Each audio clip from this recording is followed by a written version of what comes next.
Hi, welcome to Hunt Florida TV. I'm Tony Young. We're out here on beautiful Lake Miccosukee, and I've got my good friend and FWC alligator hunt coordinator, Steve Stiegler. Welcome to the show. Thank you. Good, man. Good to have you. Well, you know, I'm sure, Steve, you know, it's the same with you as it is with me. I get, especially this time of year, I get a ton of phone calls and a ton of emails on, you know, what legal methods of take can we use here in Florida, you know, for alligator hunting. Right, and, right. you know, I think Swamp People's done a great job of getting some people excited about the sport, but we don't do things down here quite like they do in Louisiana. No, we don't. Yeah, that's more of a commercial hunt. They're setting baits, doing things that we do not allow here in Florida. Yeah, shooting them with exactly. Yeah. So what you know what I thought we would do that would be hopefully beneficial to people, especially, you know, first-time alligator hunters, is to talk about and show some of these methods to take that are legal in Florida for alligator hunting. So so what do you think? Let's do it. Let's do it. First of all, the one thing that all of our techniques have in common is that we're attaching a restraining line to the alligator. It's required that you attach a restraining line to the alligator before you kill the alligator, and of course we recommend that you use a bang stick for killing the alligator. And a bang stick is the only firearm that you can use in Florida for alligator hunting. Yes. And we brought one of those along. But yes, what you that's a harpoon you got right there. Yeah, this is a harpoon. This is a fairly short pole on a harpoon. A lot of people will use a longer pole, but a harpoon provides a very secure connection to the alligator. When you hit the alligator with the harpoon, the tip comes out and releases from the pole. That's pretty tough. Excuse me, yeah. Well, an alligator's a lot stronger than Steve. Yeah, that should have been one wrap instead of two. But the harpoon tip gets caught underneath the hide of the alligator, right, and it provides a very secure connection. This one has a wire cable connected to a significant line, so it makes for a very secure connection to the alligator. You can put a lot of pressure, you can control the alligator.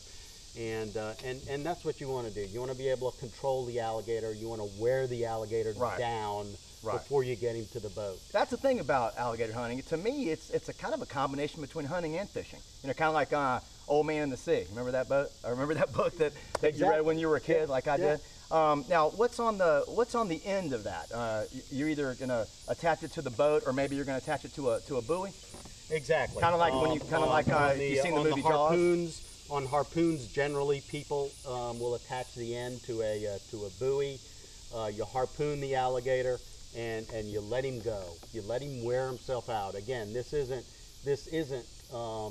like the shows you see on TV. Right. You don't want the alligator to bring the alligator to the boat where he's biting the boat. Right. He's biting at everything. You gotta wear him out. You want to wear him out. And that takes an hour or sometimes two. I mean, it takes a while. It could take some time, absolutely. Right. It's just like in saltwater fishing when you're tiring out a big marlin or sailfish or something. Yeah. It's the same type thing.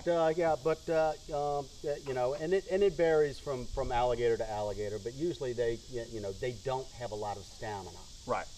So they'll wear out fairly quickly, and you can get them to the boat where they're not fighting.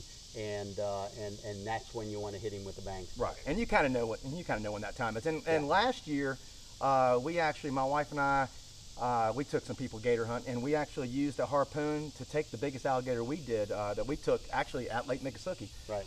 With the harpoon, right. And that was a deal where we came around the corner and we saw it was definitely an alligator we wanted to take, but he went under, and we saw the air bubbles, right, and we could tell that the alligator was just laying right on the bottom. And so we had the people that we were guiding just actually take that harpoon and just throw it straight down, and it hit him, and ended up being 10 feet, 4 inches or something. Right, it was the biggest gator we took last year. So that was the method to take that we used to take the biggest one. And that could be very effective. This is a fairly short pole. Most people have a longer pole. The short ones are good for throwing. But again, these are fairly short. You've got to be close to the alligators. Right. They're fairly short range. Right. And when you're when you're hitting the alligator with one of those, this is a bony scute that's on the back of the alligators. Right. It's tough to get that harpoon through these scutes. Right. So y'all were lucky to be able to get that harpoon in that That's one right, alligator. because we did hit the gator right in the back. Right. But when you can't get close to an alligator, there are other options. Like the snatch hook on a fishing pole, you can cast this a long way. Right. And that, but you only really want to use that when you're in open water. Exactly. When you've got some open water like we have behind us, you can use a snatch hook. If you're in a heavily vegetated area, this does not work very well. Right. No. You'll spend 10-15 minutes trying to get every cast out of the weed. Yeah, it's not. But so basically, that's just a kind of a heavy-duty saltwater casting. It's a heavy-duty saltwater rod. It could, whatever you're comfortable with casting. Longer surf rods, or obviously you'll be able to cast a longer distance. But I always recommend, because an alligator's hide is so tough, you almost never are able to drive the hook into the hide. You're right. Beyond the barb. Exactly. So you have to keep that pressure on. Exactly. So for safety purposes, I recommend filing the barb down or pinching it down. Because it's not really even coming into play. It's not functional. And if you stick it in your hunting buddy, it'll be easier to pull out. It's going to end your trip.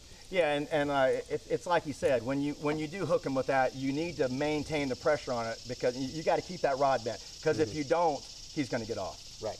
And is that you got what, Power Pro line on there? Or? It's a braided line. Braided line. About 65 pounds. You could find it heavier pound test than that. But that's good enough. But the braided lines tend to be hold up better. And you've got I think you've got a heavier maybe leader and there's on it? A leader. There's about a 300-pound leader. Okay. And I also have this is a glow stick.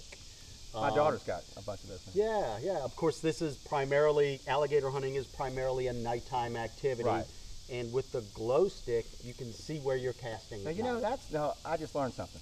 So I appreciate that. Yeah, alligator, and alligator hunting every year in the state of Florida always runs August 15th through November 1st, and the hunting hours, unless they change in the future, but right now, and as they've been for a while, is it always starts at 5 p.m. and it goes all night until 10 a.m. Yeah. So, but that's I just learned something right there, Steve. All right.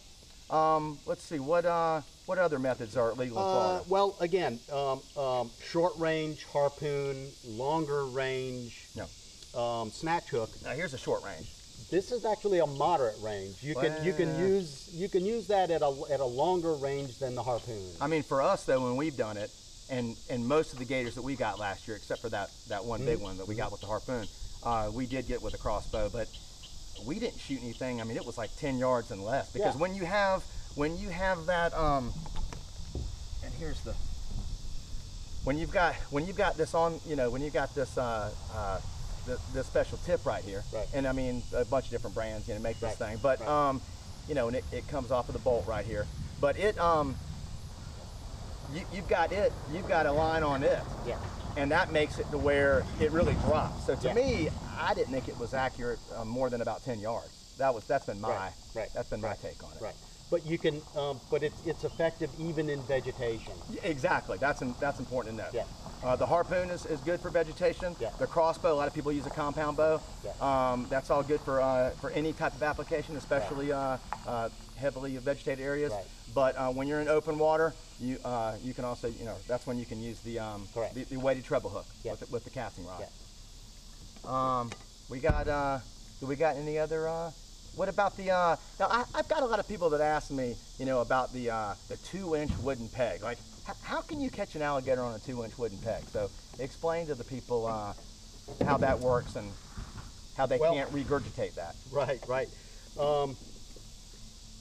The 2-inch wooden peg is something that you use. Like a broomstick handle. This is a broomstick handle. Okay. That's exactly. That's literally what it is. Okay. Yeah. And this is something that you use when the alligators are fairly skittish. if you can get close enough to an alligator to use one of these other methods. And that's more in open water too, I think, right? It can be used in some vegetation, okay. yeah. But if you can get close enough to an alligator to use one of these other methods, that's what you're doing. Okay. This is something you use when alligators get very skittish. Okay. And like you mentioned previously, when you spooked that alligator, it went straight down right. to the bottom. In those instances, we could have actually done that if we had that. The baited wooden peg can be effective. I personally have not used the baited wooden peg, but I know a lot of people do. Right. Now you just got like a little chicken on there, but what do people really bait the thing with? Well, first of all, your bait has to float. Okay. So if beef lung is what everybody likes to use, right? Beef lung, cow lung tends to be the preferred bait. It stinks. It's bloody. It floats really well. But whatever you use, it has to float. If your bait sinks, the alligator's never going to find it. Okay. And it's not something you use like when you fish with bait. You might go out blindly and throw your bait out in the water. Yeah. With alligators, you still have to find an alligator. So you see the alligator that you want. The alligator goes under. You maybe approach him with the trolling motor. You set it out and then you back off very slowly and you wait. Yes. Okay. And you wait. Okay. But how does the 2-inch wooden peg, tell people how the 2-inch wooden peg actually catches the alligator? Yeah, an alligator has flaps in the back of their throat in order to keep water from entering their esophagus and their lungs when they submerge. And when you allow an alligator to completely swallow the baited wooden peg, the peg gets caught in behind those flaps and is difficult to pull out. Now you can pull it out if you put enough pressure on it. Okay. So this is not something that you'll want to use to try to to horse an alligator to the boat. Okay. But that's good to know. Yeah, I've never actually used that before. So. But probably the best use is after an alligator takes the bait, and he might run with it. He might go down to the bottom, but when he does eventually stop, you can follow that line to where the alligator is resting on the bottom, and then get your harpoon out or get a snatch hook down there. Okay, I don't think, did we bring a snatch hook? Line in. We've got a, other than the snatch hook we have on the fishing pole, yeah, we have a larger one on a rope, and that would be very effective in that case when you've got an alligator resting on the bottom. You can drop a larger snatch hook down. So you basically kind of pitch it in where you think he's at by the air bubbles. Yeah. You throw it past him and let it, and then you try to hook him like that. Because it's all about, in alligator hunting, it's all about getting a couple different lines in them, so that you're wearing them out, and you get more people involved in the hunt. And now, after I think we've covered most of the methods of take, I believe. Yeah. Once you've tired the alligator out and you've got him up against the boat, and it's time, I guess, for the is it time then for the bang stick? It's time for the bang stick. Okay. We've got one right here. We've got one here. That's the only firearm. Again, I'm gonna say the only firearm you can use in alligator hunting. Exactly. And it's critical not to load the bang stick until you're ready to use it. Right. That just makes good common sense. Exactly. So you load your bang stick. And there's different. There's 12 gauge loads. There's 38s. There's what? The most common bang stick loads are 357 Magnum and 44 Magnum. Okay. I stand corrected. Mm-hmm. Okay. Mm-hmm. Now which kind is that? This is a 357 Magnum. Okay. Okay. And there you go. We have an alligator. But the ideal spot to hit an alligator is at the very back of the skull, where the head kind of comes down to the neck. Yes, and you want to do it. And I know this. You want to do it when the alligator's a little bit in the water, a couple inches. Not if you can. Yes, you want to make your bang stick strike when the alligator's head is under the water and the brain of an alligator is in this small area right here, and that really is your target. Go for the center back ridge of the alligator skull. Well, after you've done that effectively, don't assume, ladies and gentlemen, that the alligator is dead. He could just be unconscious. But after you've done that, then what's the next step? You want to put a noose around his nose? Next step is to get a noose around his snout and to get his snout taped up. And then you basically take the once you've got a noose around it and you've got it tight, then you pull the head over the gunnel of the boat, over the side of the boat, and then you just take black electrical tape and wrap that up. And then at that point, then you want to take, and I don't know if we brought one, but everybody's got a big knife. Everybody knows what a big knife looks like. You want to take a big knife. Or did you bring one? I've got a knife. Look at this, Steve. That's why I got Steve on the show. And you want to show them where you want to kind of cut. You want to hold it? Sure. Take a large knife and larger than probably the one he's got. This will actually work.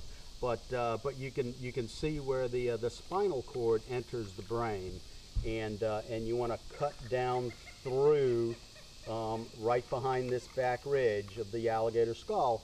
You want to cut down through and sever the spinal cord. And then, but you still got one more step after that to do. Scrambling the brains.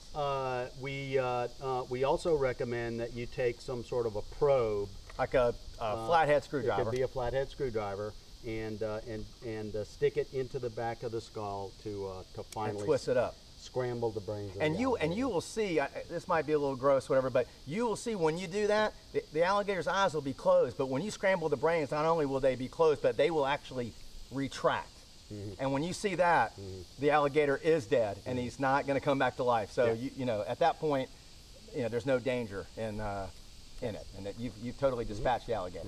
And at that point, he's ready to haul into the boat, or in some cases, like the big alligator that was caught the other day, they had to actually, the thing was as big as the boat, and they actually just tied it up to the boat, and I think it took a while to get in, but that's not a good, that's not a bad problem to have. No. Well, I think we've covered it. I think we have covered it. So anyway, Steve, I appreciate you being on the show. Thank you very much. Thank you. And thank you for tuning in to HuntFloridaTV. And we'll see you next time. Safe out there. Thank you.